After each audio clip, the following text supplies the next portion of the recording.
Yo, what's going on, everyone? Miles Midori here with the review of All American Season 5, Episode 5.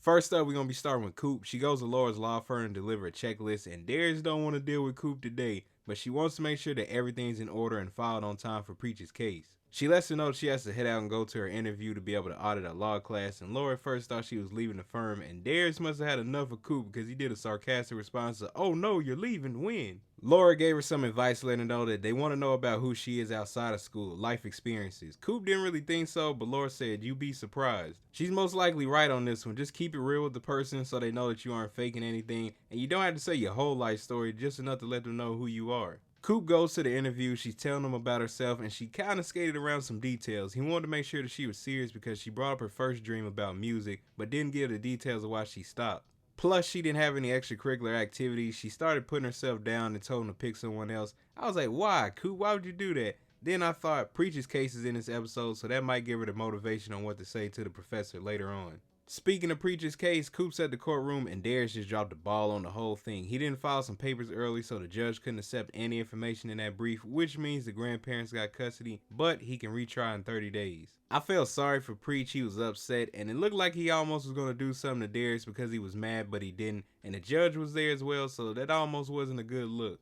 Later on, Coop went back to the law firm and she ran into Laura. She was wondering where Darius was at, and she told her that she sent him home because he felt terrible about the whole situation.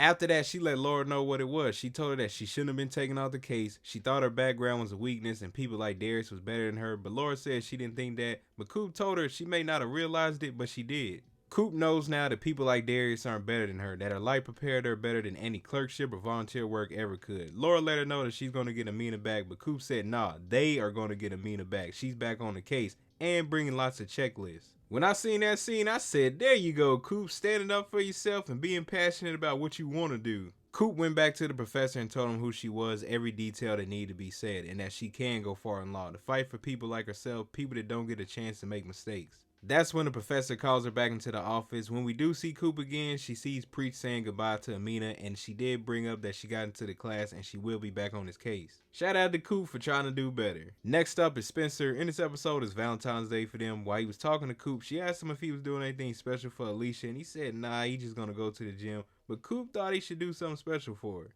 Spencer let Coop know that him and Alicia just keeping it casual, and before Coop left, she told him to try out something from the movie called Pretty Woman. I think Coop should have just stayed out of this one. They both keeping it casual. It's brand new. Alicia dropped by the house, and yeah, you can tell by her facial expression he was doing a little too much. He sent her some flowers she was allergic, a red dress that most likely won't get worn, and some chocolates, which she did keep. He did have to get the flowers out of the trunk of her car though, because she's allergic. Spencer ends up taking the flowers to Billy so that he can give them to Laura for Valentine's Day. He runs into Olivia, and yeah, it was a little bit awkward, but it was funny when he told her that the flowers aren't for you. He did explain to her why he was bringing those flowers there and that she's been on his mind. That's when Billy walked in and he brought up something related to the article, and that's when Spencer knew it was his cue to leave. Alicia comes back to the beach house. She didn't wear the red dress, and Spencer's over here trying to set the mood, but that's when they started talking and she told him that she didn't even think they was going to hang out on Valentine's Day. He let her know he's been feeling guilty about something. He told her he spent the night with his ex, and Alicia replied she spent the night with Rodrigo. I was like, whoa, that was a fast reply. He had a look like, wait, what? That night they was watching the movie Pretty Woman. He didn't let it go though. He did ask who was Rodrigo. That didn't get answered, but they did end up spending the night together. Moving along to Jordan and Layla. Jordan's at the beach house and JJ's trying to get some of them to go to a speed dating event. Jordan wasn't really trying to go. JJ was a little suspicious and wondering why he wasn't going. Is he hiding something? So he ended up agreeing to go to the event. Jordan went to go talk to Layla and he brings up that JJ knows about them. She said, did he say he knew about them? That's when he brought up the speed dating event and that he agreed to go to it because he thought JJ was messing with him. He let Layla know that the speed dating event is in the afternoon and he's not blowing out their big night, and she replied, what big night? Layla told him that she didn't want to make a big deal out of it and that they just watch a movie. Jordan seemed a little down. He wanted to do something special for Layla on Valentine's Day. Jumping to the speed dating event, it was pretty funny, just like I thought it would be. Jordan ends up discussing Layla to JJ, saying that he knows about him and Layla. JJ was like, Spencer doesn't know, and Jordan let him know that he's the only one that knows. Jordan did bring up he doesn't know what him and Layla are, and JJ told him it's Valentine's Day, go find out. Jordan goes back to the studio to talk to Layla, and she asked about the event and joked about something he mentioned, and he asked her if she could take it seriously talking about them, saying it sounds like she would be okay if he met someone else. She was like she wouldn't like it, but if he found someone better than her, she wouldn't stand in his way. That's when he asked her, are they the secret or is it him? I was like, that was a good question right there. She didn't really answer it. She told him that she'll see him tonight, and he said he doesn't know if he'll see her tonight, and I kind of don't blame him. Later on, Layla went to go talk to JJ. He says he knows about them and that he won't say anything. He winked at her, and by him doing that, she didn't believe that he wasn't going to say anything to anybody. Even I thought he was going to tell somebody. She lets him know that she needs his help, and Spencer showed up and said that JJ's helping him. They had some whole suspicious moment, and even Spencer could tell something was up. After he left, JJ asked what he could help with, and she said Jordan, so guess she could tell that he was upset earlier and wanted to make it up to him. Jordan meets Layla at the studio, and she has him sitting in the booth and starts asking these random questions. He already knew JJ came up with them, just like how he did at the speed dating event. Layla let Jordan know it wasn't about hiding their relationship, but protecting how they feel about each other from the vortex, and it would have bothered her if he met someone at that event, so they made up and they all good now.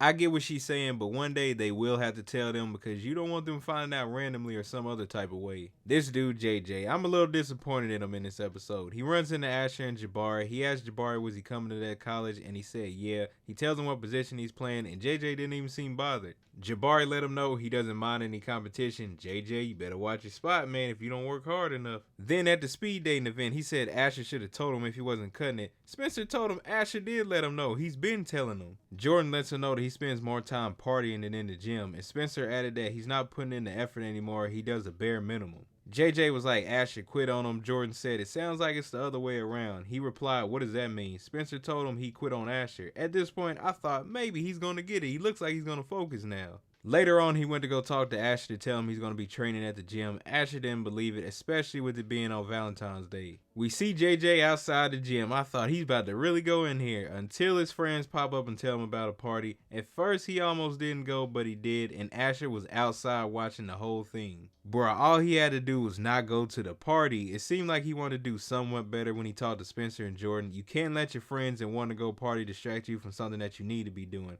I don't know, him losing his spot and not playing as much may be the wake-up call for him. Going to Olivia and Billy, they were working on the article in this episode, but Olivia felt like something was missing from it. She brought up some information about some assistant coaches that were leaving GAU, but one of them stood out who quit 4 days before their season started. It seemed like the injury started for the players after he was hired. They increased after he left, and they wondered if that person was keeping Garrett in check. Billy asked who it was, and she said it was some coach named Eric, and Billy couldn't believe that he'd do that. He was someone that he knew, a former teammate and a friend. She brings up that she's going to go talk to him. He said no, he will. I was like, Olivia really bringing in everyone to this article. It's affecting all those around her. I don't think Billy may have a friend after this. Later on, Olivia did try again to go with Billy to go talk to the coach. He said no, he'll probably tell him since they know each other, and if he did do that, she will get her story. I understand Olivia wants to get the story done, but let your dad handle this one. This is his friend. Think about his point of view and how he's feeling about what his friend could have done. Billy met up with Eric. He brings up the article to him, and he doesn't seem surprised. Billy mentioned how they both got injured and that they were rehabbing and they thought they were watching their future flash before their eyes. He let them know that they're doing the same thing to those players. Eric said that he quit because he created a monster in Garrett. It was his idea, nothing vicious at first, just get the players to be able to sit down a few plays, but Garrett took it to another level. Billy told him that Garrett is still doing it. The article is being written by his daughter, and both of them want to let people know what's going on, but they can't do that without his help. But also, I think he helps Garrett in a way, I think. They're at GAU, the press is there, and Billy tells Olivia that they'll talk to someone after they get through signing day. The coaches arrive, and Garrett just starts talking. He says that he has an announcement not related to the signing. I said, well, we know what he's about to say. He announces that he resigns, and he looks at Billy and Olivia, and she figures out that he knows, and that's where the episode ends. That dude Eric must have called him and told him, but whatever happened, he made sure he got out of there. I doubt Olivia would just not mention the article anymore. I think she will put it out. Just wonder how it will affect those around her. Overall, I thought it was a good episode. They had some funny moments mixed in with some serious ones, but y'all let me know in the comment section down below what did you think about this episode and what was your favorite part from it. Here's a synopsis for the next episode. Thank you all for watching this video, and I'll see you in the next one.